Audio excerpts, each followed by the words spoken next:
സർവകലാശാലയുടെ തീരുമാനപ്രകാരം അത് ഔദ്യോഗികമായി അറിയിച്ചതിനെ തുടർന്ന് അതിൻ്റെ തുടർ പ്രവർത്തനങ്ങളാണ് നടക്കുന്നത്. സാധാരണ നമ്മുടെ നാടിൻ്റെ സ്വത്താണ് ഈ സർവകലാശാല. ഇതിൽ ശാന്തമായി പോകണം, നന്നായി സർവകലാശാല ഉയരത്തിലേക്ക് വരണം.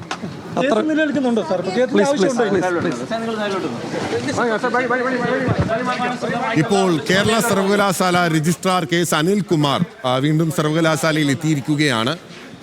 അദ്ദേഹം ഇന്നലെ ഈ സസ്പെൻഷൻ ഉത്തരവ് പിൻവലിച്ച് സിൻഡിക്കേറ്റിന്റെ ഉത്തരവ് പുറത്തു വന്നതിന് പിന്നാലെ തന്നെ സർവകലാശാല ആസ്ഥാനത്തെത്തി പദവി ഏറ്റെടുത്തിരുന്നു. ഇന്നിപ്പോൾ ഹൈക്കോടതി വീണ്ടും ഈ കേസ് പരിഗണിക്കുകയാണ്.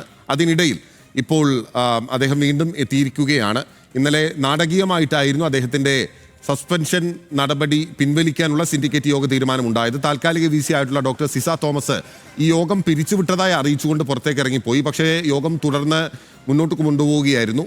മുതിർന്ന സിൻഡിക്കേറ്റ് അംഗത്തിന്റെ സാന്നിധ്യത്തിൽ ഇടതംഗങ്ങൾ ഉൾപ്പെടെ യോഗം ചേർന്നുകൊണ്ട് സിൻഡിക്കേറ്റിന്റെ ഒന്നുകൂടെ നമുക്ക് ആ പ്രതികരണങ്ങൾ ഒന്ന് കേൾക്കാം.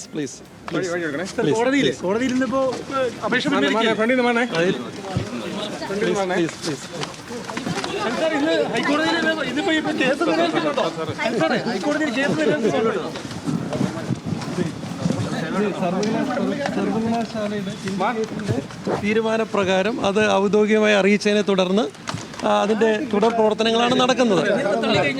സാധാരണ നമ്മുടെ നാടിൻ്റെ സ്വത്താണ് ഈ സർവകലാശാല. ഇതിൽ ശാന്തമായി പോകണം, നന്നായി സർവകലാശാല ഉയരത്തിലേക്ക് വരണം.